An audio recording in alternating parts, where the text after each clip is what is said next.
Transformasi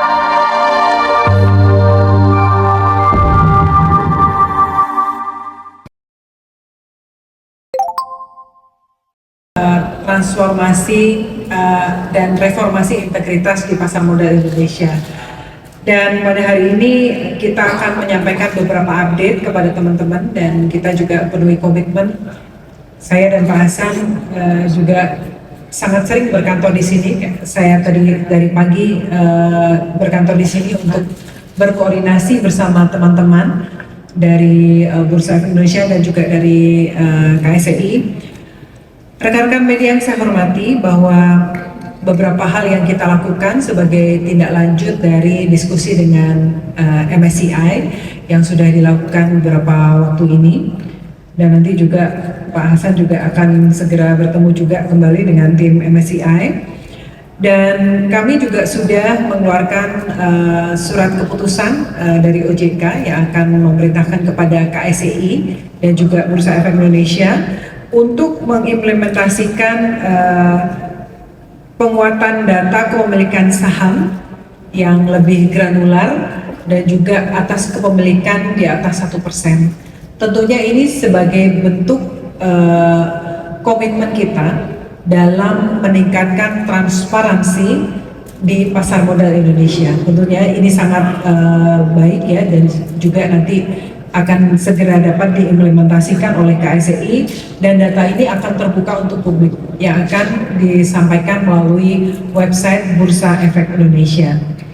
Kemudian terkait dengan pemenuhan free float dari 7,5 menjadi 15%, nanti silakan dari teman-teman dari Bursa Efek Indonesia juga menyampaikan update-nya.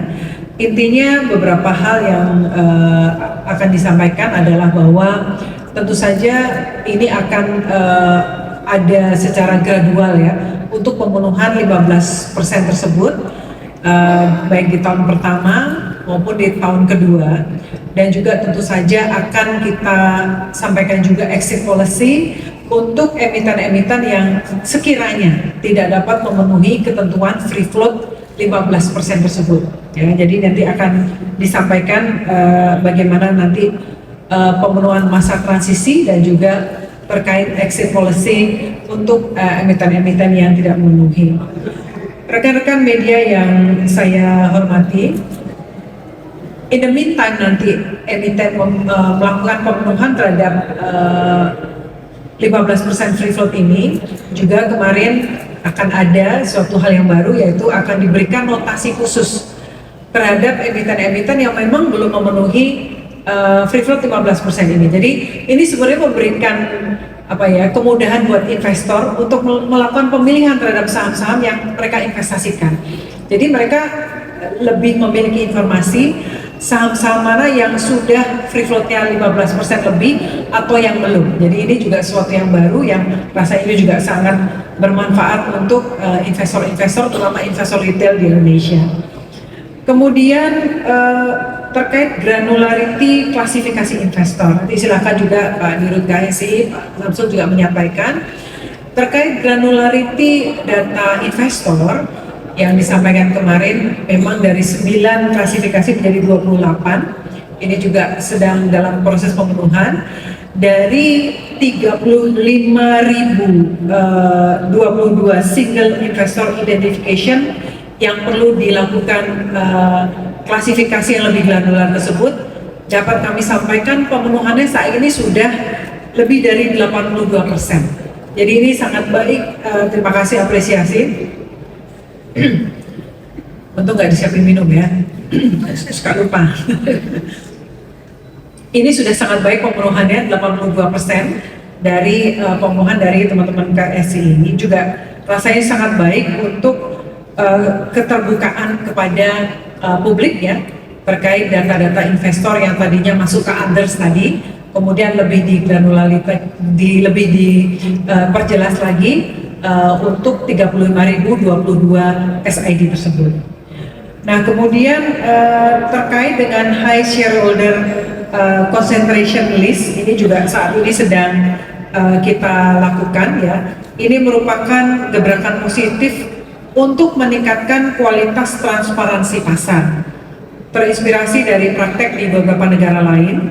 Mekanisme ini merupakan signal informasi kepada investor apabila ada tingkat konsentrasi kepemilikan saham yang tinggi atau likuiditas yang terbatas. Jadi ini juga suatu gebrakan baru yang akan kita sampaikan untuk pemenuhan semakin melindungi investor retail seperti itu, untuk keterbukaan informasi terkait apakah saham itu highly concentrated ataukah likuiditas yang terbatas di pasar modal. Selanjutnya terkait dengan progres penguatan integritas di pasar modal Indonesia, ini juga kita akan sampaikan juga bahwa akan ada Satgas Reformasi Integritas Pasar Modal Indonesia, Satgas Reformasi dan juga saya ulang ya, Satgas Reformasi Integritas di Pasar Modal Indonesia. Ini akan berisi dari Otoritas Jasa Keuangan, kemudian dari Kemenko Perekonomian, dan juga rekan-rekan dari SLO ini akan masuk. Kemungkinan kementerian lembaga lain masuk terbuka, tapi saat ini yang ada adalah Kemenko dan juga OJK dan juga SRO. Intinya nanti ini mengawal 8 rencana aksi yang kita sampaikan terkait dengan reformasi integritas di pasar modal Indonesia.